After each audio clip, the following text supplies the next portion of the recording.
जब से अखिलेश यादव ने कुंभ में आस्था की डुबकी लगाई है, तब से राजनीतिक सरगर्मियां तेज हो गई हैं। राजनीतिक जानकारों का कहना है कि मिल्कीपुर उपचुनाव से पहले अखिलेश यादव ने बीजेपी की पिच पर सुपर सिक्स मार दिया है। बीजेपी महकमे ने कभी नहीं सोचा होगा कि अखिलेश यादव अचानक से कुंभ पहुंचकर संगम में डुबकी लगा देंगे। उनके ऐसा करने से इसका सीधा असर मिल्कीपुर उपचुनाव में पड़ सकता है, ये भी कयास लगाए जाने लगे हैं। वहीं सपा की तरफ से 3 फरवरी को लेकर ऐसा ऐलान कर दिया गया है, जिससे बीजेपी महकमा भी ये अंदाजा नहीं लगा पा रहा है कि अब क्या करें। आखिर सपा ने 3 फरवरी को ऐसा क्या करने जा रही है जिससे बाबा तक की नींद उड़ गई है, आगे आपको वीडियो में बताएंगे।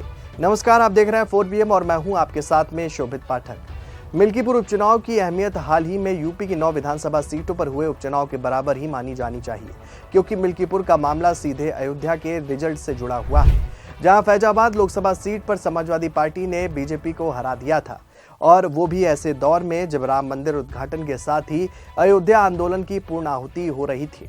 और अब जबकि मिल्कीपुर में भी उपचुनाव की तारीख सामने आ चुकी है, 5 फरवरी को वोटिंग और 8 फरवरी को नतीजा सामने आ जाएगा, और यूपी की राजनीति धीरे धीरे अब 2027 के विधानसभा चुनाव की तरफ भी बढ़ती हुई नजर आ रही है। अखिलेश यादव का जोर हर हाल में पीढ़ी के लिए काम करने पर भी होता है, और वो कार्यकर्ताओं को समझाते हैं कि कैसे माइक्रो लेवल यानी कि बूथ स्तर पर समाजवादी पार्टी को मजबूत करने के लिए काम कर सकते हैं। लगे हाथ बीजेपी की चाल में न फंसने की सलाह देते हैं, समझाते हैं कि कैसे बीजेपी दूसरे दलों को नीचा दिखाने के लिए बड़े पैमाने पर पैसे भी खर्च करती है, और समाजवादी पार्टी के कार्यकर्ताओं को हर हाल में उसका मुकाबला करना चाहिए। निश्चित तौर पर हाल के उपचुनाव में समाजवादी पार्टी के हिस्से की 2 सीटें चले जाने से अखिलेश यादव और उनकी टीम का मन दुखी होगा, लेकिन 2017 के यूपी विधानसभा चुनाव में मिली हार के बाद से 2024 में ही समाजवादी पार्टी को बड़ी जीत मिली, जो मिशन 2027 के लिए हौसला बढ़ाने वाली है। समाजवादी पार्टी की बैठकों से आ रही खबरें बता रही हैं कि अखिलेश यादव हर कदम फूंक फूंक कर बढ़ा रहे हैं। वो कार्यकर्ताओं को आगाह भी कर रहे हैं और 2024 की जीत से उतावले ना होने की भी सलाह दे रहे हैं। ऐसी बैठकों में अभी से टिकटों की भी बातें होने लगी हैं। अखिलेश यादव ने पूरी तरीके से साफ कर दिया है कि अभी से कोई खुद का टिकट पक्का मानकर ना चले। कोई भी नेता अपने इलाके में भावी विधायक या भावी उम्मीदवार के तौर पर खुद को प्रचारित ना करे। खुद अखिलेश यादव अपनी तरफ से सबको साफ कर रहे हैं कि चाहे वो पिछला विधानसभा चुनाव लड़ चुका हो या नहीं, अभी से वो किसी तरह की गलतफहमी का शिकार ना हो। वहीं बैठक से एक बात और भी सामने आती है, जिस पर सहज तौर पर ध्यान चला जाता है। बता दें कि टिकट के दावेदार नेता से अखिलेश यादव बताते हैं, चुनाव आने पर तत्कालीन परिस्थितियों और गठबंधन के समीकरण को देखते हुए फैसला लिया जाएगा कि किसे टिकट देना है और किसे नहीं।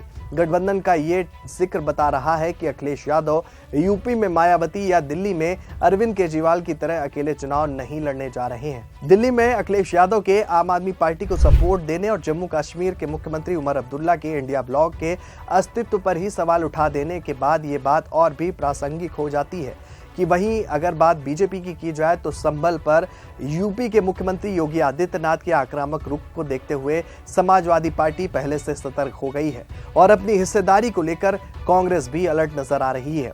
हरियाणा और महाराष्ट्र चुनाव में योगी आदित्यनाथ के नए कैंपेन बटेंगे तो कटेंगे का असर भी देखा जा चुका है, यूपी के उपचुनाव में देखा जा चुका है। जाहिर है कि इसकी वैसी ही झलक मिल्कीपुर और दिल्ली विधानसभा में भी देखने को मिलने जा रही है। लोकसभा चुनाव में अखिलेश यादव के पीडीए का प्रकोप झेल चुकी बीजेपी की राजनीति आगे भी बटेंगे तो कटेंगे और एक है तो सेफ है के बीच जारी रहने वाली लगती है। आक्रामक कैंपेन की जरूरत पड़ती है तो बटेंगे तो कटेंगे, और नरम रुख की जरूरत पड़ती है तो एक है तो सेफ है। मतलब यूपी में 2027 की लड़ाई पीडीए और हिंदुत्व के एजेंडे के बीच साफ तौर पर होने वाली है। अव्वल तो आलाकमान उपचुनाव के चक्कर में नहीं पड़ता, लेकिन लोकसभा चुनाव 2024 में बीजेपी की फजीहत के बावजूद योगी आदित्यनाथ को फ्री हैंड मिला था, और ऐसा तब भी किया गया था जब यूपी के दोनों डिप्टी सीएम ने योगी आदित्यनाथ के खिलाफ मोर्चा खोल रखा था। अगर फ्री हैंड नहीं मिला होता तो क्या योगी आदित्यनाथ केशव प्रसाद मौर्य और ब्रजेश पाठक को किनारे रखकर उपचुनाव के लिए मंत्रियों की टास्क फोर्स बना पाते? और ये भी देखने को मिला कि योगी आदित्यनाथ ने उपचुनाव में 2022 के विधानसभा चुनाव वाला ही तेवर भी दिखाया था। गर्मी शांत कर देंगे, अपने हिसाब से शांत भी करने में लगभग वो कामयाब भी रहे। उनका बयान गर्मी शांत कर देंगे ये भी तूल पकड़ता हुआ नजर आया था। आपको बता दें कि मिशन 2027 की दिशा में मिल्कीपुर एक महत्वपूर्ण पड़ाव माना जा रहा है, जिसका नतीजा अखिलेश यादव और योगी आदित्यनाथ दोनों को ही आगे की राह दिखाने वाला है। बता दें कि अयोध्या की मिल्कीपुर सीट बीजेपी और सपा के लिए नाक का सवाल भी बन गई है और इस प्रतिष्ठापूर्ण सीट को जीतने के लिए दोनों ही पार्टियों ने एड़ी से चोटी तक का जोर भी लगा दिया है। समाजवादी पार्टी के स्टार प्रचारकों ने मिल्कीपुर क्षेत्र में पूरी ताकत झोंक दी है। बड़ी जानकारी निकलकर सामने आ रही है कि सपा प्रमुख और पूर्व सीएम अखिलेश यादव की जनसभा के लिए 3 फरवरी की तारीख को तय किया गया है। हालांकि स्थान अभी तय नहीं है। वहीं सूत्रों की माने तो सपा सांसद डिंपल यादव भी उनके साथ नजर आएंगी। बता दें कि अखिलेश सपा प्रत्याशी अजीत प्रसाद का समर्थन करने मिल्कीपुर भी जाएंगे। वहीं उससे अगर पहले की बात करें तो कुछ दिन पहले समाजवादी पार्टी के मुखिया अखिलेश यादव बेटे अर्जुन के साथ प्रयागराज पहुंचे थे और उन्होंने महाकुंभ मेले के दौरान त्रिवेणी संगम में आस्था की डुबकी भी लगाई थी। सपा प्रमुख ने इस दौरान दावा किया था कि मिल्कीपुर में होने वाले उपचुनाव में सपा जीत दर्ज करने जा रही है। उन्होंने बीजेपी पर सत्ता के दुरुपयोग का भी खुलकर आरोप लगाया था। सपा अध्यक्ष अखिलेश यादव ने कहा कि जनता समझ चुकी है कि बीजेपी कभी भी सच नहीं बोलती है, विकास का उसके पास कोई भी विजन नहीं है। जनता मिल्कीपुर उपचुनाव सहित 2027 के चुनाव में भी उसे करारी शिकस्त देने का इरादा कर चुकी है। आंकड़ों की माने तो मिल्कीपुर में करीब 3.58 लाख वोटर हैं और इनमें दलित और ओबीसी समाज के मतदाता खासा प्रभाव रखते हैं और यहाँ पासी और पिछड़े वर्ग में यादवों की संख्या सबसे ज्यादा है। मुस्लिम मतदाता भी निर्णायक संख्या में है और ऐसे में सपा पीडीए फॉर्मूले के सहारे दम भरती हुई नजर आ रही है। फॉर्मूले को तोड़ने की कोशिश भाजपा ने इस बार सपा के इसी फॉर्मूले को तोड़ने से की है। बीजेपी ने चंद्रभानु पासवान को मैदान में उतारा है सपा के दलित वोट बैंक में सेंध लगाने के लिए और पूरा फोकस ओबीसी वोट बैंक पर बीजेपी करती हुई नजर आ रही है। बता दें कि पिछले विधानसभा और लोकसभा चुनाव में पिछड़ों ने सपा को वोट दिया था, जिसको भाजपा फिर से अपने साथ जोड़ने की हर संभव कोशिश करती हुई नजर आ रही है।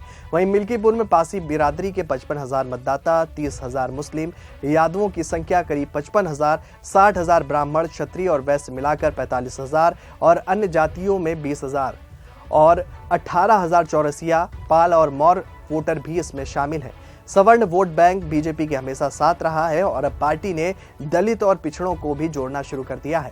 बता दें कि पार्टी ने इसके लिए प्रदेश के 6 मंत्रियों को जीत की जिम्मेदारी सौंपी है। फिलहाल 3 फरवरी को सपा प्रमुख अखिलेश यादव और डिंपल यादव अयोध्या में होंगे और ऐसे में कई जानकार ये भी कह रहे हैं कि वो रामलला के दर्शन भी कर सकते हैं। फिलहाल अखिलेश यादव दर्शन को जाते हैं या नहीं ये तो वही जानते हैं, लेकिन जानकार यहाँ तक कहते हैं कि अगर वो जाएंगे तो बीजेपी का गणित मिल्कीपुर उपचुनाव में गड़बड़ा सकता है। अब देखने वाली बात यह होगी कि सपा प्रमुख कौन सा कदम उठाते हैं। इस खबर में फिलहाल इतना ही। ऐसी ही तमाम राजनीतिक खबरों के लिए बने रहिए और देखते रहिए 4 PM न्यूज़ नेटवर्क। धन्यवाद।